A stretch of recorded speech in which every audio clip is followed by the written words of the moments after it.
Good evening and welcome. Tonight we will be going over the history and geography of Amran in Yemen.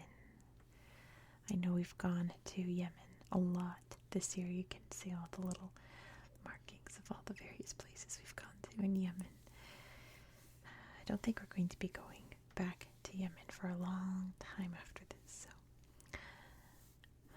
enjoy it while it's here. And since I've talked about Yemen so often on my channel, which is not a bad thing, Yemen is wonderful, we're going to be talking about some moments in Yemeni history that occurred not just in the Amran governorate, but throughout all of Yemen that I've covered many times already. So this is going to be more of a Cliff Note version. But if you want to know all of the details, I've been making playlists of every country. So at some point there'll be a little pop-up of all my Yemen videos in one big playlist, so you can learn all about the magnificent country of Yemen.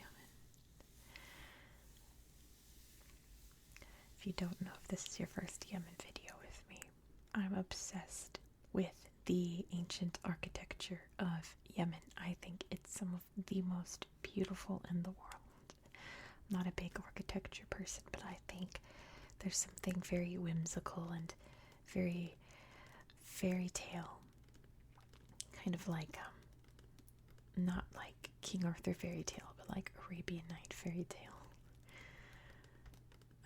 kind of air about the buildings in Yemen, and Amran is no exception. It also has lots of beautiful buildings. Amran, as you can see, is near the Tiamat, which is this coastal region here. We have the coast and then the big mountains that come down from Saudi Arabia, down from the Hijaz. And everything behind it is desert, because the mountains soak up all of this beautiful ocean air from the Red Sea. And Amran is right smack dab in the middle of that. It's right where the mountains start to turn into the desert. It's not the most mountainous part of Yemen, but there are some incredible mountains here, and I'll show them to you on Google Earth.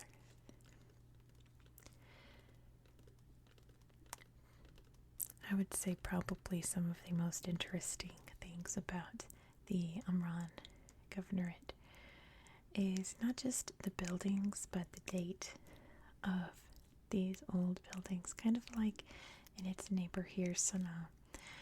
They were built before the Islamic era arrived in Yemen. And a cool fact I read about the arrival of Islam in this region of Yemen that I found interesting, I don't know if you would find interesting, but I thought it was pretty neat, that when people, I'm not sure who, came down from Mecca and Medina to convert the people here weren't too excited about it.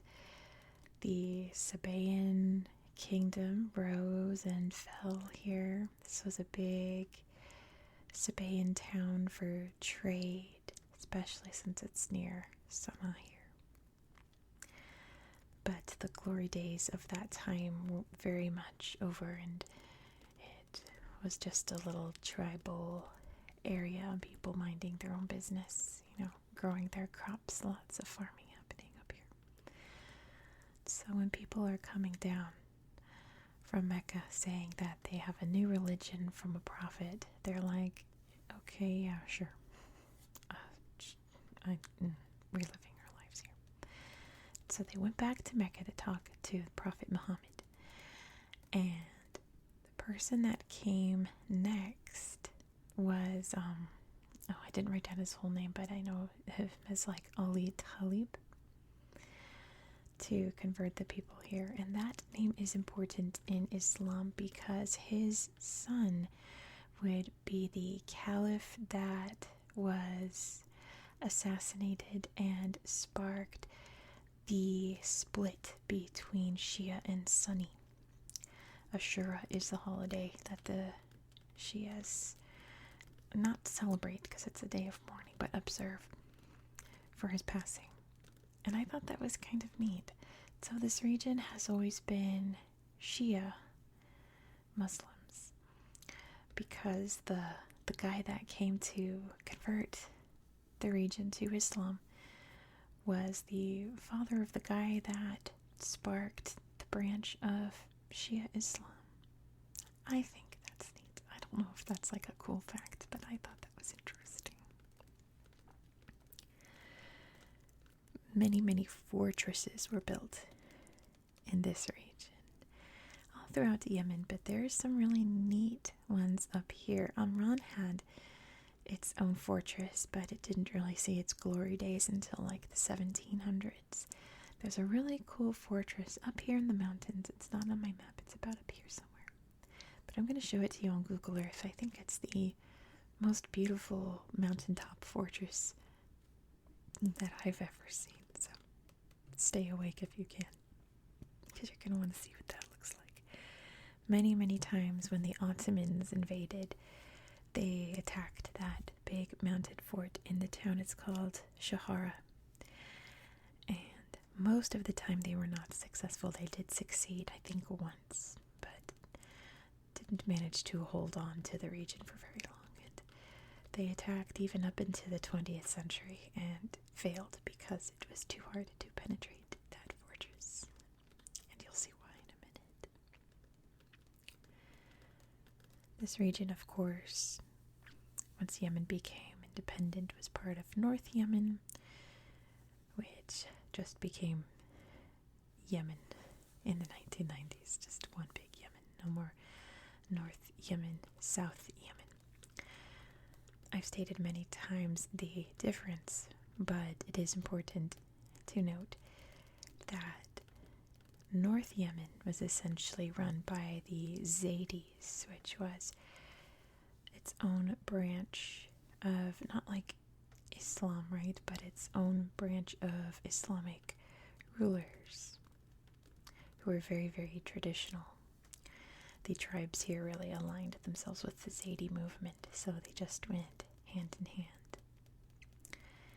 So it was a really big deal once Yemen fell into its very devastating civil war in the 2010s, when the government was collapsing and the Houthi extremists, who were Zaydi, waged a huge battle in Amran in 2014 and wound up winning. I was reading, I think it was on Wikipedia, so take this with a grain of salt, that there's a conspiracy that the government let them win, I guess because they realized they couldn't win, so they just, let the rebels have their day. But nonetheless, the rebels took control of the region here in 2014 and still have control to this day. What's interesting about the Houthi movement, the Houthi rebels in Yemen, is that at first it was very much, attack, very violent, very extreme, but once they came into power and had control over a majority of Yemen, they really kind of stepped up in terms of government. And, it's important, if you're going to overthrow a government, there's definitely two phases. There's the actual taking over, and then there's what you're going to do after you take over. And it really seems that the Houthis are really stepping up in that, what to do after the takeover, compared to other rebels and coup leaders and things like that. They're not perfect by any means, but much better than expected, I think. Exceeds expectations, I should say. The only real crisis that's been happening here since the Houthis took over is the lack of water. Yemen has a massive water shortage, and it has only gotten worse during the civil war. It's really, really hard to get any kind of aid up high into these mountain communities, and water seems to be the hardest thing to transport and get to these people here. So that has been a big, big issue, but I think in the last couple of years, a lot of groups have really stepped up to help out the peoples, not just in Amran, but throughout like this whole area here of Yemen, so that they have regular water and wells and clean water as well, So it's not nearly as dire as like it was this time last year, but not great either. So we'll have to keep an eye on this area and see, hopefully, when, not if, when things get better here, because it's so beautiful and it deserves all the love and support that anyone can provide. So let me show you on Google Earth. Google Earth updated the other day, and it's a bit different. I'm going to have to figure out how to do this because it's a lot better now in this mode instead of this mode, but it's so much easier to film when it's like this. Let me flip it real quick. I'll figure it out. So here's Amran Governorate. Let me zoom out so you can see exactly where you are. If you're not familiar with this area of the Arabian Peninsula, you can see up here. There's Amran. You can see here's Africa, the Red Sea, and the rest of Asia and Southern Europe up there. So that's where we are. Let's check out the city of Amran. Way down here. There we go. Wait for everything to pop up. Amran. The slideshows are down here now. They don't pop up automatically. So here's what I'm talking about. These amazing structures that are pretty uniform throughout Yemen. This is a lot more modern. And that's a lot older. You can see the old fortress walls here.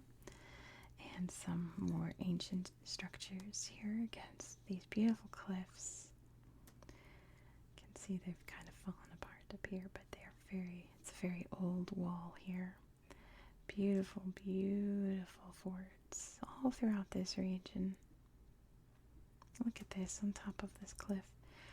The most incredible architecture. I think what I like about it is it looks like if you asked a 3-year-old to draw a house and they just draw like a square. I think that's why I kind of like it. Oh, beautiful minarets there. And I just love the little windows and the decorations that they put around all the windows. I just think it's so, so neat. Look at this old fortress from way up above. You can see the old wall here. That's so neat. There are so many little fortresses all throughout this region. And lots of agriculture, like I said. I think they grow coffee here. So it says they have a big coffee industry. I assume that they grow it here. Not easy to grow coffee, but they certainly do. Now, I try to comb through here to find other slideshows to show you. There's not a lot, mainly because it's all mountains. Beautiful, beautiful landscape. Oh, this is another update. Watch me put it in 3D. Boom. It's so fast now. But you can see all of these amazing river valleys, little farming communities here and there, little towns that pop up.